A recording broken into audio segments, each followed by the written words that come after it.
Welcome to the next episode of the Creative Power Hour. I'm your host, Marcus Whitney, and today's conversation is with the amazing Annie Klaver.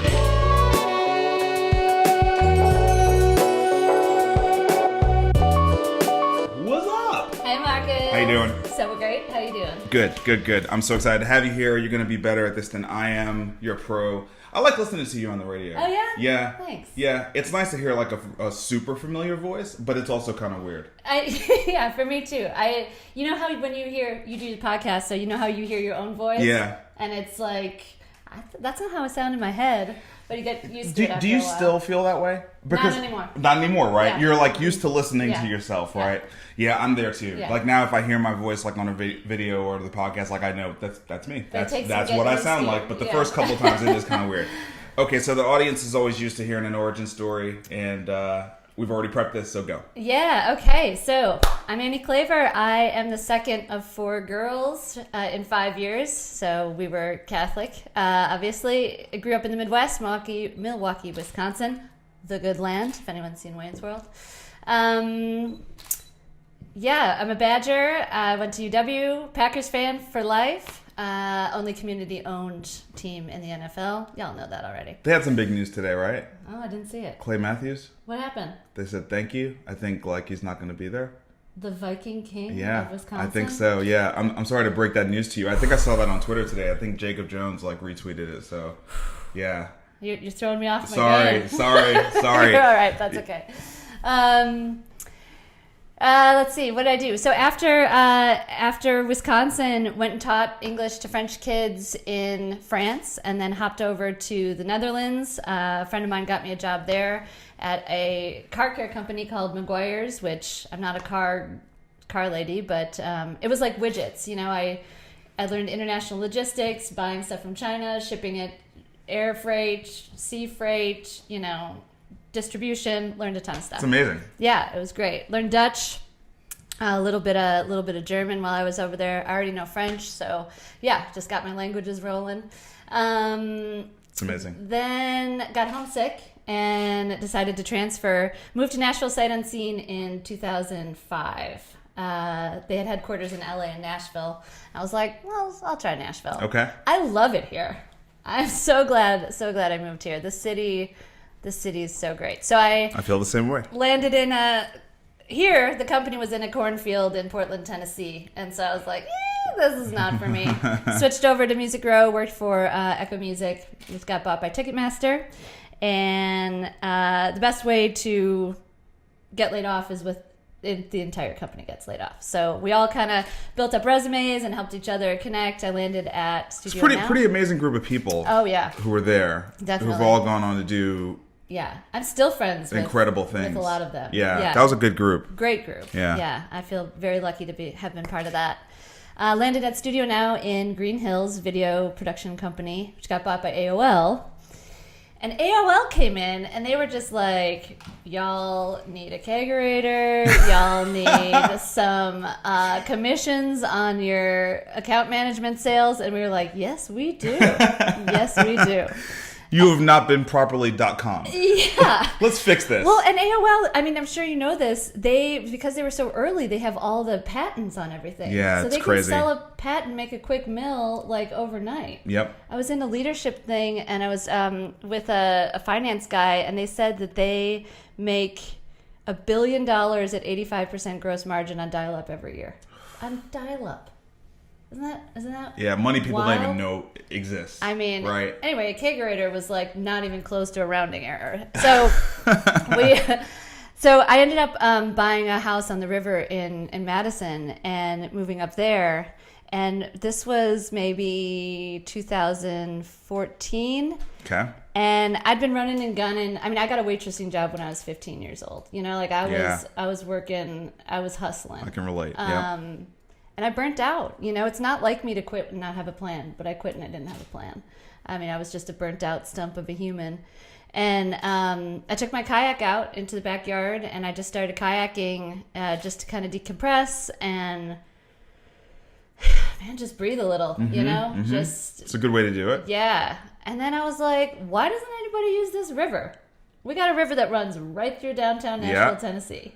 And so that's kind of how River Queen was born. I was like, I'm gonna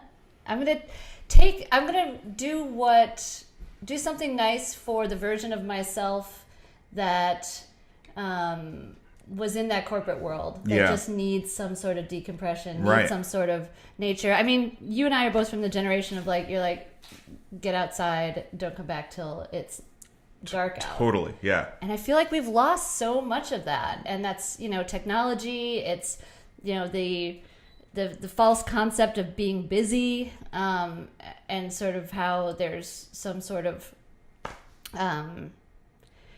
pride in that, which I totally disagree with. And I was just like, I blew up my life. I was just like, I'm not doing this anymore. I'm Chris Farley. I'm living in a van down by the river, and I've never been happier. That's awesome. Yeah. So when was that? When did that? Was that 14? Yeah, 14 into 15. Wow. Yeah. So this is wow, our time flies. Wow. 5th season. But no, this year. because we took the company with you on your first season, didn't we? Didn't we? Yeah, you were one of the first tastemakers out there. Yeah. That was great. Yeah. That was a lot of fun. It was, I mean, it's a side of Nashville that people just, they don't know. So we go from near Opryland to Shelby Park or to downtown. And you go all along Shelby Park. I mean, it's gorgeous. Everyone's, the river has traditionally not been great for recreation, but there's been huge strides made in that. And I mean, we're a big city now, and totally. I saw people are selling condos downtown using photos from River Queen with kayaks on it. No kidding. They're like, look, you can kayak downtown. I'm like, bitch, give me my photos. Are we allowed to swear on here? Absolutely. Okay. I swear a lot. That's pretty dope though, right? I mean, and with so many people moving here, it's like, I think there's a lot of, turning towards the river, because traditionally we've turned away from it. Second Avenue is the main drag, and then First Avenue is like the freight loading zone, and that's where the river is. Okay, let's stop for a second and let's just talk about that, because I don't want to spend a whole lot of time on it, but that has always been something that I've wondered about Nashville, and it's not like I'd spend a lot of time thinking about comparisons between Nashville and a city like Chattanooga, but like when you think about what Chattanooga has done with their riverfront and what we've done with ours, like still, it's like, what is the deal with that? Like why aren't we paying attention to that? I mean, even when I go over there and I just like walk down those, those super big steps and everything, I'm just like, this is so under everything. Yes, under everything. Yeah, right? Absolutely. The answer to why I think is partially just, it is the way it's always been. It's just sort of this inertia. This is what it is. Yeah. There is a master plan for downtown. There's a master plan for Shelby Park. I think the other part of it is just budget. Mm-hmm. I mean, there's just trade-offs. Everything is trade-offs. Yeah. And they just haven't had the. I always understand that. Yeah. I mean, but I do think it feeds into something. I do think there's something underlying that I've been thinking a lot about when we chatted when I was at the EC during the lunch. You were asking about the outdoor culture and the soccer club and sort of all that stuff. I think we're seeing it at the soccer club, by the way. Like I watched the video today because Des produced it and we put it out this morning. I watched my answer and I realized I didn't actually fully answer you.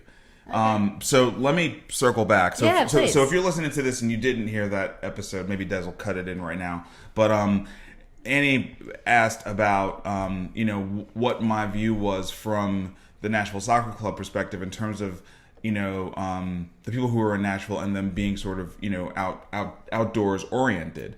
And I do think that this city has a lot of competing options for entertainment, right? You know what I mean? People come here to drink. People come here, yes, so and listen to music, but but mostly indoors, right? Sure. I mean, we have a couple of outdoor venues for that. Yeah. So I do think there's a lot of our activities are very indoors, very very indoors, and so there is a cultural thing that I do think we have work to do on here, and I think that feeds into the riverfront issue, right? Yes. Yeah, and And I mean, I definitely see a lot. Like, we're a third day activity, right? People go in and they're like, "Woo, we're hitting Broadway, Right. we're getting wasted." Right. Second day, they can't even like. Then they straight. go to maybe like the Country Music Hall of Fame, Right. like they're dragging a little. Yep. And then third day, they've got a little energy back, and they're like, "All right, let's go do something." Yeah. So Yeah. we're kind of a third day activity. How much of your business is based on tourism? It's about 65% tourists. Yeah. And we're great. trying to do That's more. great. It is great. Yeah. I mean, people just like Google kayak Nashville. That's great. And I could go down a rabbit hole with this, but the reason I named it Queen Voyages and not Kayak Nashville or Cumberland Kayak, which is my competitor, is because I'm going to grow this into an empire, and we're not just going to be kayaking. Right. But it doesn't help my SEO right now.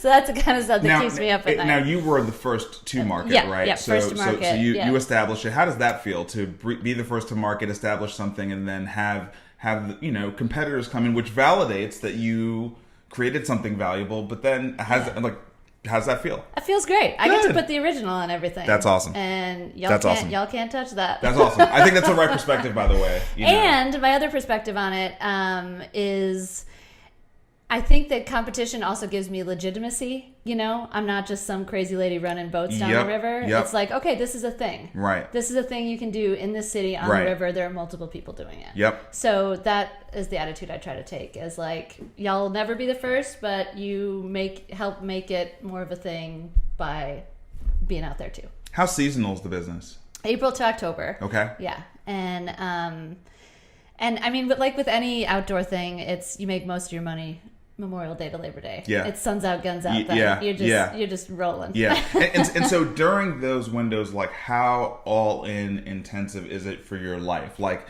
how does the seasonality of the business impact your work-life balance? Well, I have an amazing crew. I could do it. I did it by myself the first year. I was just like, right on, love it. It was me in a van and a trailer, and it was like, hey, you want to go kayaking? I'm 5'2". You got to help me throw this boat up on this trailer. Like, you want to go? I loved it. I loved it. Sport, yeah, no, it was definitely. And everybody was cool about it. Everybody was great about it. But now I've got a great crew, and so. Now I'm trying to, with the stuff at the EC, work on the business instead of in the business. I also love getting outside and, hauling boats up the hill and talking to people and seeing where they're from and stuff like that. Oh, it's just our son. So, hey. Come on in. Hey. What's up? How are you? We're shooting. I'll head upstairs. Bye. Bye. Hi, bye. I mean, I love doing what I do so much that I have to remember to work on the business and not in the business. Yeah. Because I love being outside and I love talking to people. I get tourists from all over the place and it's great. But I have to remember, okay, I need to be working on the big picture stuff, and I don't mind getting, muscles and getting tan.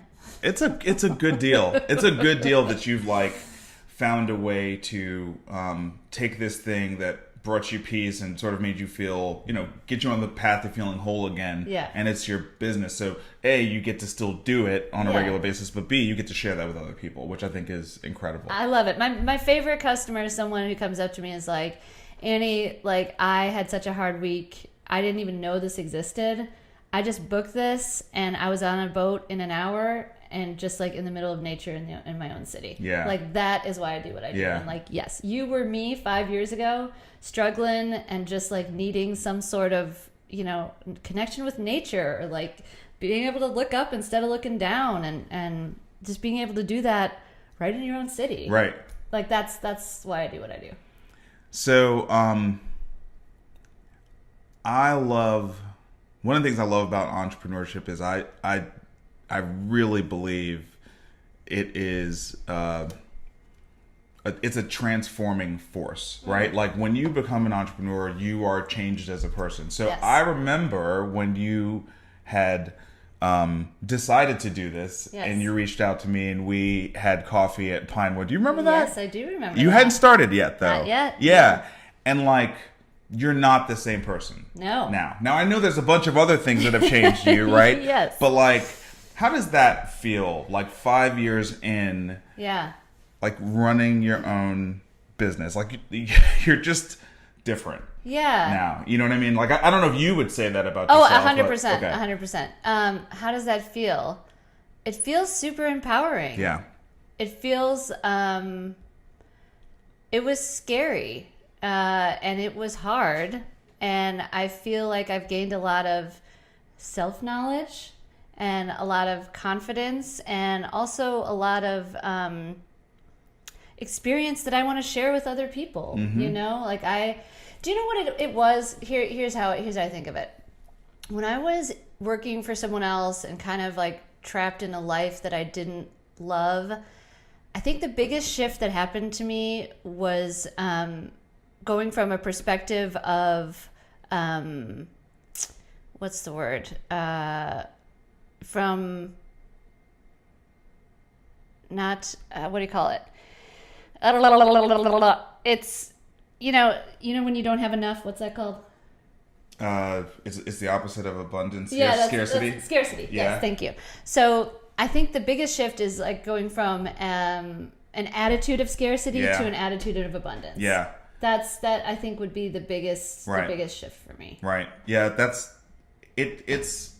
It is a massive shift. Yeah. It's a massive shift, and like you won't always realize it, but there are certain issues or certain conversations you'll have with other people where you realize, oh, we're same scenario, but like your view of this is one of restriction and scarcity, and mine is like abundance, not really all that worried about it. And like that is something, and by the way, it's not for everybody, but I think if the entrepreneur thing does click with you, that is one of the things that wakes up inside of you, right? Totally. And I think it's spiritual too, right? It is. It's this idea that there's an limitless amount of everything in the universe, right? Like I can be successful and you can be successful, and we cannot take any of that from each other. Right. And then there's tons more for everyone else.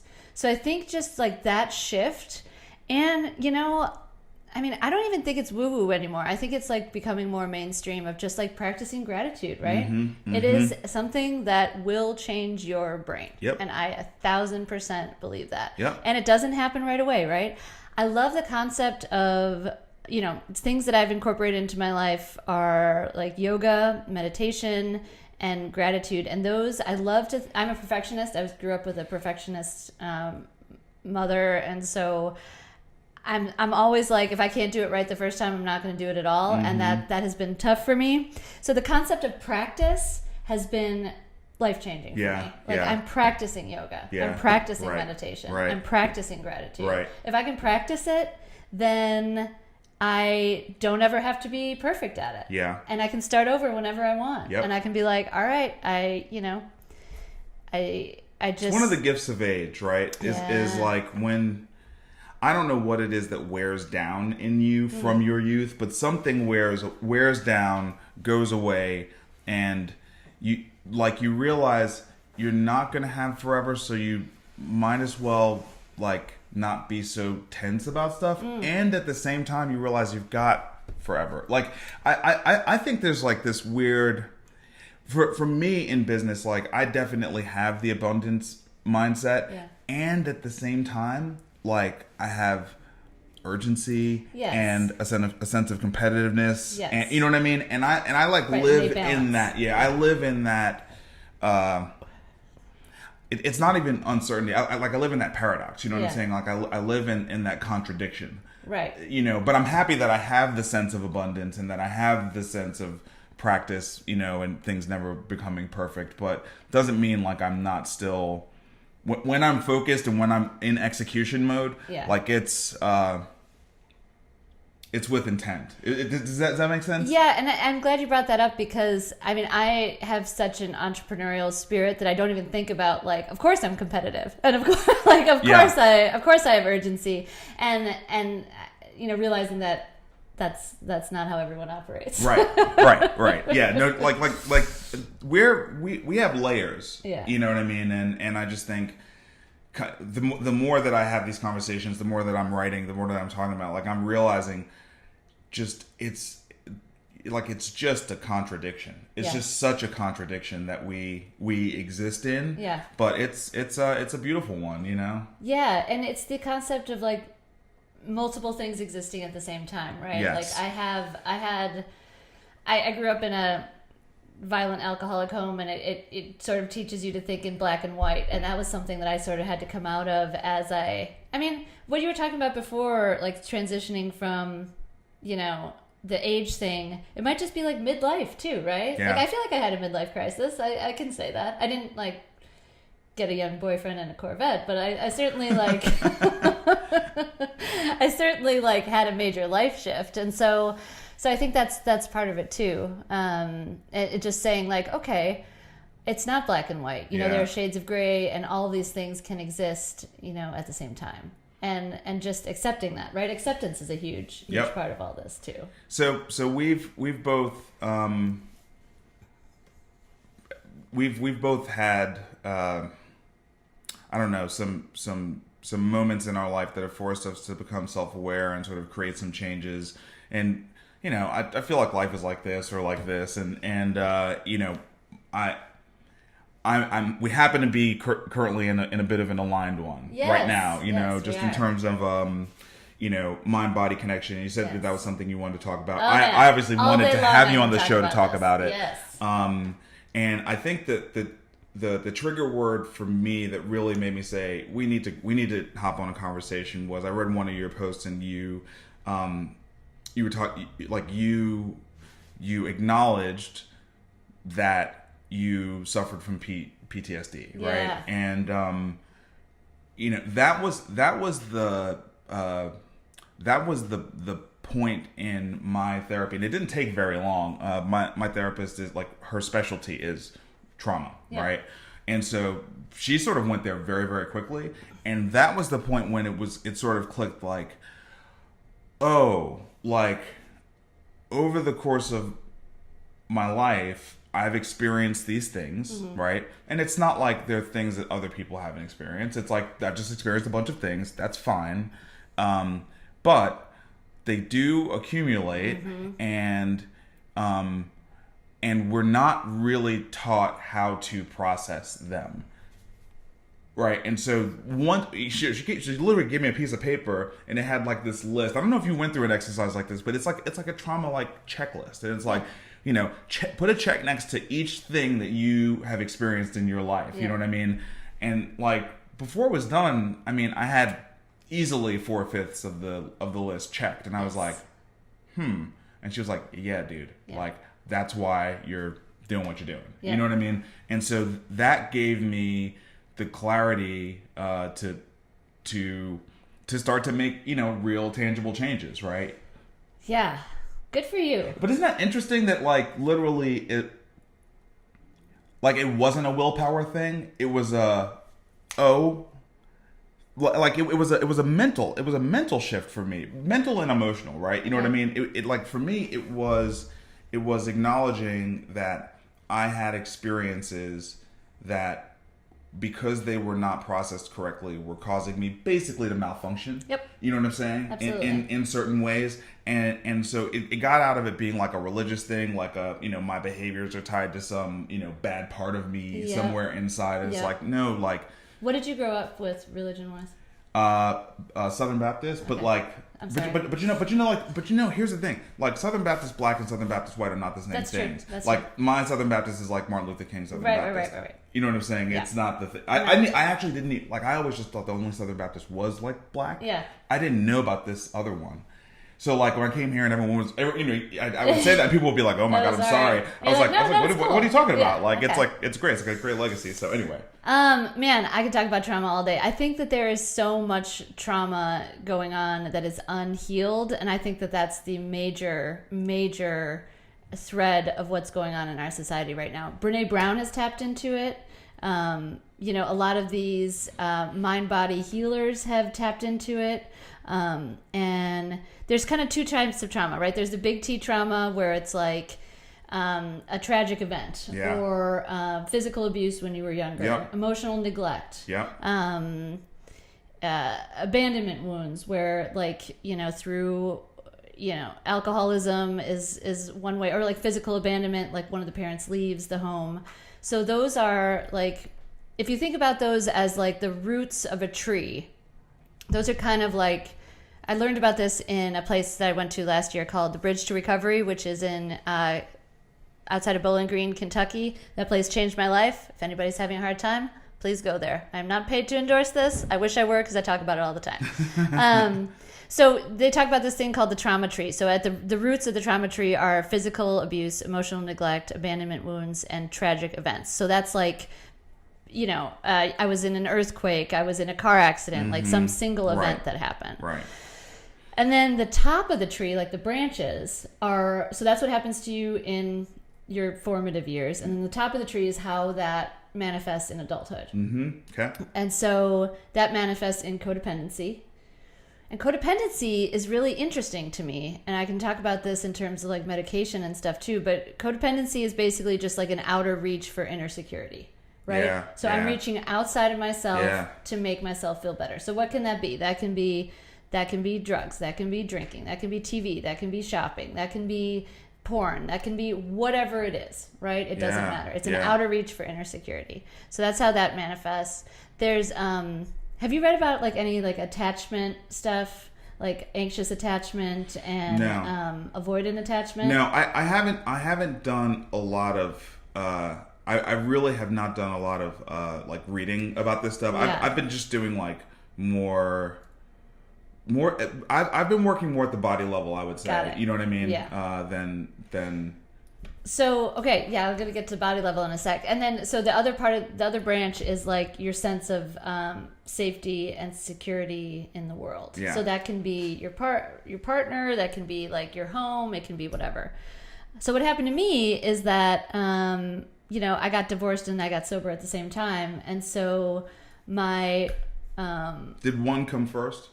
Yes, I quit drinking 2 years ago, Super Bowl, and filed for divorce a month later. Okay. So they happened really quickly. But we had been separated for a year already. Yeah. Okay. And so right when the season started last year, there was something that happened with my ex where I just like, I wasn't drinking. So drinking was my coping mechanism. Like that's the coping mechanism. Yep. That was my codependency. Yep. That's what kept the PTSD down and stuffed and at bay. Yeah. So when I didn't have that anymore, and my ex-husband was sort of my sense of safety and security in the world. So when those two things went away, I got PTSD just like that. Yeah. Stopped eating, stopped sleeping, nightmares all the time. Dropped 20 pounds. Like this was at the beginning of my season. And I was useless. I was just like, I had to call in for reinforcements with my friends, and I was just like, I'm not okay. And so that's when I went to the Bridge to Recovery, which was the best thing I ever did for myself. And I learned there. So they do experiential therapy. So there's talk therapy and there's experiential therapy. And I responded so much better to the experiential therapy, and that is literally taking all of that energy in your body, that grief, and grief is really sadness and anger, right? Like that's what it is. And fear is also sadness and anger. So it's like getting to these really like core emotions that I never learned because I grew up in a chaotic alcoholic home, and transferring that energy out. So you would like tell a story and then literally beat the shit out of something. Like get yourself all worked up emotionally and then transfer that energy. Like go and just let it out on something. And Marcus, I'm telling you that the relief that I felt the first time I did that, it was like nothing I'd ever felt in my life. And like I just really think that there's so much in that mind-body connection of, that stored energy, that stored trauma, that stored sadness, that stored fear. Unless you get it out of your body physically. That's where it lives. That's where it lives. That's where it it lives. In your cells. That's it where it lives lives. in your gut. That's why people get That's where it lives. sick to That's their why stomach. we drink. That's why we drink. Because it lives in our body. Yes. Right? So I mean, amazing experience, and that was transformative to me. And it was like, and I had to quit drinking to do that, right? Like I had to quit drinking to know that I had stuffed all of these things, to know that it was too much for me, to know that I needed to like get that out of my body. And so that's kind of like how that unfolded, and it was scary. Yeah. You know? Yeah. I mean, I know you quit drinking last year. Yeah, so I'm coming up on 4 months. That's Okay. where I am right now. And there's a lot that comes out. Yeah. And it's scary. Oh yeah. And it felt to me like an avalanche of emotions that I couldn't really stop. And I don't know if that's also what's happening with you. You don't have to talk about it, but Yeah, no. I mean, I think I'm cool talking about it. I mean, so I kind of go to different people for different things. Yeah. You know what I mean? My primary care physician is an integrated medicine doctor nice. who happens to also be like a psychologist, or I forget all these different titles and what they are, but he doesn't just do medicine, and he doesn't just do like alternative medicine. Like he also does like talk therapy, and then he also does a form of experiential therapy. Oh, that's great. Yeah, and he get like, I don't do well with judging, and I don't do well with labels. And so he gave me like really good concepts for how to sort of, first he gave me an experience that like proved to me that trauma lives in the body. Yes. Which was pretty. Have you read The Body Keeps the Score? Yep. Yeah. Yep. That's the only thing I've actually read related to all this stuff, right? So he, what he said was that there's nothing wrong with drinking. He was like, drinking is exactly what you're supposed to be doing. You're trying to care for yourself. It's just a terrible tool, Right. because it's got really bad side effects. But like the act of drinking to try to remove the pain is like, that's what we do. We're trying to remove pain. You don't have better tools. Well, there's That's nothing the tool. intrinsically wrong with alcohol. Right. It's Right. how you use the alcohol. Right. Like, That's why right. are you doing this? That's right. Yeah. Right. Yeah. I mean, I would say that same thing with like, smoking pot, where it's like there's nothing, but the question is like, why are you doing this? Yeah. Are you using this to escape your life? Are you using this as a codependency tool? Or is it an outer reach for inner security? Or are you just like having a cocktail because you can do that? Yeah. And like, are you doing it for codependent reasons because you don't have better tools? Right. That one, to me, that's the big one, right? That is the because big if you one. don't have better tools, I mean, think about people who, like, this is why we think education's such a big deal, right? Because if you don't have the tools, you can't be viable in the world, right? It's like, so this is the same thing. We don't have tools for taking care of ourselves. Like, Right, emotional intelligence. No, right? we don't have those tools. Right. Our parents didn't have them. Yep. We don't have them. They didn't teach them to us in school. Yep. They didn't teach them to it like in doctor's visits. Yep. Nobody taught us. So, like, to me, that's the big thing. When we're watching all this stuff play out in the world, violent acts or sort of emotional abuse, sort of that, how that scales with social media. Yeah.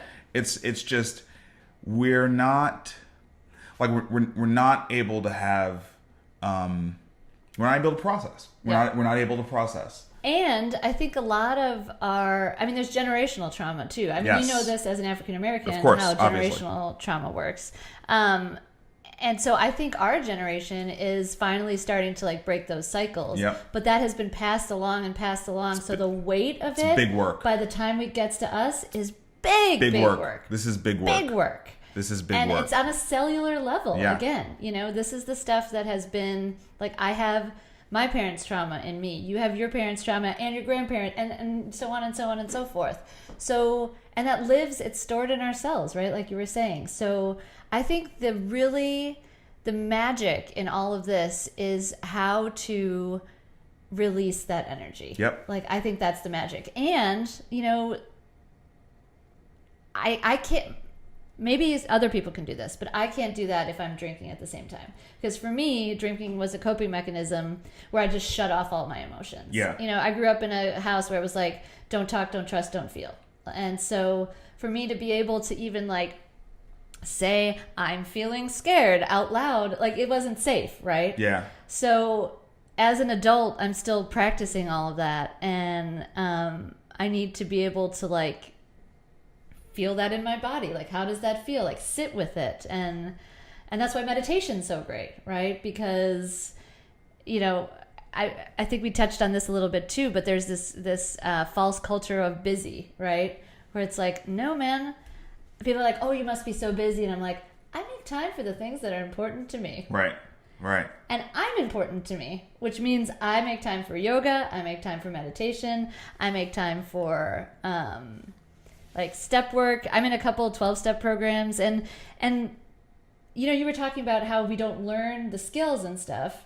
Like, I learned that in the 12-step programs because I didn't get that from my family of origin. Right. And I, you know, had a tough time with the God stuff. I still struggle with it sometimes.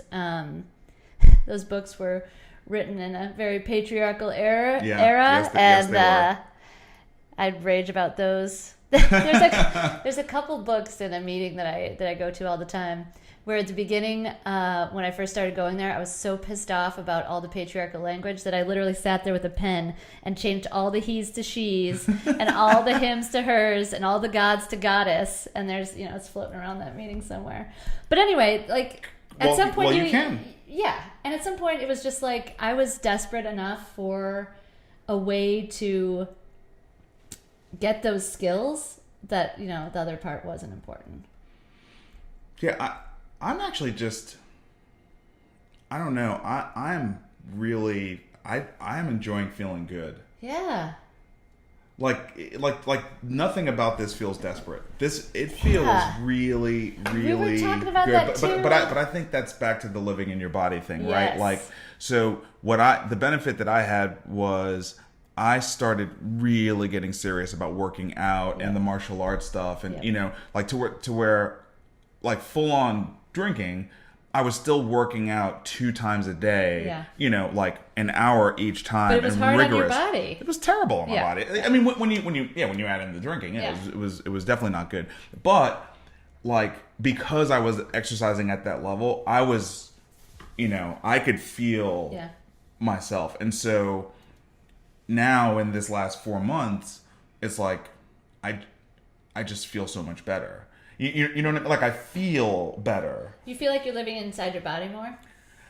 I felt like I was living in it before, but I felt really bad in it. Like, I was, you know what I mean? Like, literally, I was like, oof, man, the headaches and the waking up and the hangovers and the recovery and the blah, blah, blah. Like, it just felt like, oh, this is like, what am I doing? Why am I doing my body? Yeah. The answer was, I was coping.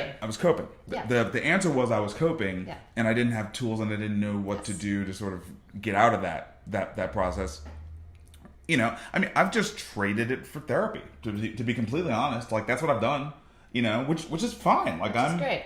I'm happy with it. You know, and my body is, you know, probably so grateful to you. Your body's amazing. All of our bodies are amazing. They do nothing but try to keep us alive every single second. It's so awesome. Every single day. It's so awesome. And it just feels better to be living in harmony with it. Oh man, totally. Like, can't agree with you more. You we know, were talking about that at the EC, how we feel like we're ahead of like half the city when we wake up not hungover.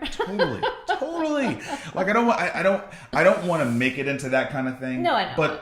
But it's impossible to not feel that way because you see it, right? Yeah. Okay, so this is actually a pretty good segue, because we've talked about entrepreneurship. We've covered the trauma, and we can keep talking about both of those. But you're also now a radio personality. Yes. Okay. Amazing. I feel like the luckiest lady in the whole wide world. I can't believe it. Amazing. So I had right around, it was like May 2016. I got an email out of the blue from Lieutenant Dan at Lightning 100. Yeah. He was like, hey, your name was given to me as someone who might be good for the radio. Do you want to come in an interview? And I'm like, am I getting punked right now? Like, it's Ashton Kutcher at my front door. Right. Like, this doesn't happen. So I was like, yes. Like, yes, the answer is yes. So I went in and just like started going to their music meetings. They have those every Wednesday, and started. Anna Lee was a DJ there, and she was awesome. Showed me how to press all the right buttons, and I mean, I don't have a background in sound. Yeah, I didn't think so. Like I don't know how to do that. Right. And I just kept showing up, and finally they gave me a shift, and I love it there. I tell you what, those guys are, a lot of them don't drink at the station, which is a great cultural thing for me too. That's awesome. And they're just like the kindest men, and just really music fans. There are a lot of smarmy radio guys out there. I hear about those most of the time. Yeah. I don't hear about the good guys very often. Yeah, I'll tell you what, the good guys, they're at Lightning 100. They're awesome, and I love working there. It's great. I've learned a lot, and I get to kind of talk about. I'm the River Queen on the radio, so I get to be kind of combine those two things. Yeah, they've got that's their fantastic. Team Lightning outdoor adventures, so I get to do River Queen stuff with them. Yep. The demographics the same. So, I mean, could not be a better side hustle. So when is your shift right now? So right now it's Saturday nights, usually between 4 and 9-ish. That is such a great shift. That's fun, right? That is such a great shift. I feel like that's like the Delilah shift where you get to talk in your low voice and be like, how's everybody doing out there? That's such a great shift. I mean... And then I fill in during the week sometimes. I was on Monday and Tuesday. Yeah. And... yeah, I try to do at least one deep breathing exercise on the radio, just telling people hey, you're doing great out there, some sort of Louise Hay affirmation. Do you know her, Louise Hay? Of course, of course. She's the best. Yeah, she passed away 2 years ago. Something like that. You remember those Stuart Smiley things Yeah, on Saturday Night yeah. Live? It's so funny because that was my Deep first thoughts. introduction to. That was Jack Handy. Jack Handy, yeah. Yeah. But that was my first introduction to affirmations. I was like, well, that's weird. And now I'm totally the person who looks in the mirror and tells myself that I'm great. Are you doing it? Are you doing it? That is funny. Works. It works, It's That's funny. It's a practice, though. Everything's a practice. So you've got River Queen, Lightning 100, your life that you're very, very, it's funny. Everyone's got their life, but for some people, life is dragging them around, and some people are steering their life. Yeah. It's pretty evident you're steering your life Thanks. right now. What's exciting that we didn't talk about, that, and maybe exciting in you're curious about it way. You know what I'm saying? Like you don't have it fully formed. It's not like a plan you're ready to bust out with, but it's more like something you're just I feel like I'm sensing something. What's exciting to you right now? Oh, man, that's such a good question. I'll give you one personal, one professional. It's more than I bargained for. All Go right. for it. Which one do you want first? Let's go with the professional one first. Professional one first. Okay. So I kind of touched on how I named my company River Queen Voyages because we're going to expand to more stuff. Yeah. So I can't say exactly what it is, but we're going to be moving to a motorized sort of river thing next year. Cool. Working with... That's cool. I've got working on a partnership, too, with one of the breweries in town, which will be cool. Okay, nice. So I'm excited about that. And that's cool. It's going to be great. It's going to be really great. It's going to be a game changer. Yeah, no, it sounds like it. I'm going to come back in a year and talk to you about it. I mean, so I'm on the board of the convention. Oh, okay. The CBC? Yeah, CBC. Yeah. And I had never heard this term before. Yeah. Transportainment. Oh. Have you heard that term? No. Well, in an organization like that, they have to come up with a term for everything. Or if there is a term for it, they know it. Like the General Jackson. Well, General Jackson, and also the party bus, right, and also the party, pedal the party tractor, the party tractor, yeah, transportainment. Yeah, okay, that's good to know. Yeah. So I will say that I'm going into transportainment. You are okay. Year. That's what I thought. That's what I thought. You're going into transportainment. Yeah, that's awesome. Yeah. Okay, that's great. Are you well connected with the CBC? Yeah. I mean, just in terms of them knowing about your stuff and having it in their materials or whatever like that. Honestly, I'm pretty little they don't care about me like Yeah, as much of as they course. would like a new hotel. I mean, of course. So But like, still just kind of like small potatoes too. Yeah, but I like mean, I know people. But there. but I mean, there's a slot for you there. Yeah. So you know, just like okay, cool. Yeah. Cool. And then personally, Yeah. So this is kind of a funny one. Like I haven't dated in 20 years, so I'm curious about like dating. It's crazy. It's like All I did right, the y'all. Tinder thing for a minute, and that is All right, that is y'all. a real. You heard it here first. Stop it. She's Now available. now I'm like starting to blush. We gotta stop. But it's funny though because I haven't been single since I was 20 years old, and so I'm like, oh, how does this world work out here? Yeah, but you're a total like catch. Oh, like, thanks, man. I yeah, appreciate no, that. like. So yeah, All right, it's all right. it's you know what, my little niece, she's 6 years old, and she was asking me, she was like, Auntie, do you have a boyfriend? I'm like, no, not yet, but when I'm ready, what do you think he should be like? She's like, he should be fancy. That's so. You know what's funny is I was like, okay. before all this, right? So here's what I remember about you before. Like I remember you being, like super eclectic, probably like one of the most artistic, non like full frontal artists that I knew. You know, and like going over to your house, like, whoa, what the fuck, man, this is like nuts. You know, like your house was crazy, and just like, you know. I love to decorate a house. Yeah, no, you're so like you've got that whole thing going on, but now like it's that and it's bright. Oh, thanks. You know what I mean? Like your energy is just like right, and so like I think whoever comes along, to me that's going to be the main thing. Like they're going to have to be able to vibe at the same level, like because you're just vibing really high right now. You know what I mean? And yeah, I feel like I got rid of all of that. Like the PTSD, getting PTSD, I think in the end was a gift, right? Because then I got to get rid of all of that grief energy, all of that anger energy, all of that abandonment energy. And then it was just like, oh, now it's just good energy. Yeah. Great. Did you, I'm going to keep asking you if you read all these. I read so many self-help books. No. I mean, I did not read many, but have you read You're a Badass? no. Who wrote that? So, oh man, I wish I remember her name, but she talks about that whole thing about like vibrating on different levels, you know, like law of attraction, all of like It's you so- can it's tell so real. when you It's so meet real. someone, you're like, where are you vibrating, man? It's Just so real. And once you start to pay attention to it, it's It's so real. fascinating, right? Yep. It's so real. Now, I will say,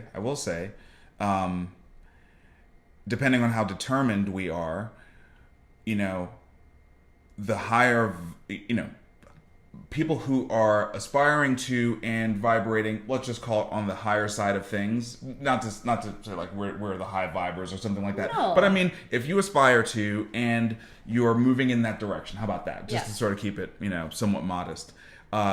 You know, I don't want to be modest. you know, depending on your level of commitment, you really can bring up other people's vibes. Like, you know what I'm saying? Like, you don't have to be brought down. Now, you have to protect yourself, but I have noticed, like, standing in my purpose, being clear, being transparent, open, talking about this stuff, you know, and also protecting myself, you know what I mean? Like, not going into stupid environments and things like that. Like, people are resonating with it and Responding to and it. they're responding, but not in a good for you, more in a this is super inspiring. I want to like it feels good. You know what I mean? Like it's good energy. Like you can pass.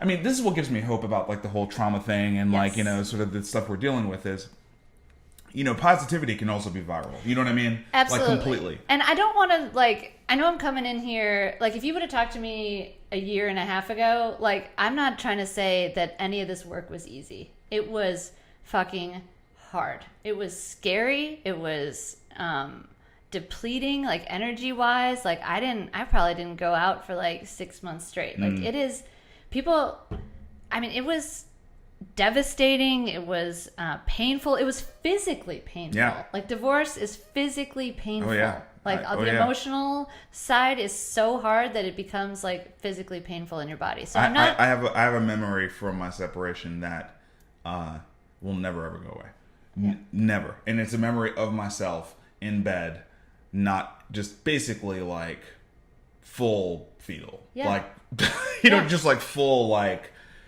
I am so that's destroyed, right? Absolutely. You know what I mean? Yeah. Absolutely. And so it's I mean, I know it sounds cliche, but it's like one of those things where I had to destroy myself to build myself back up again. Yeah. And, not everyone is capable of doing that or willing to do that. Right?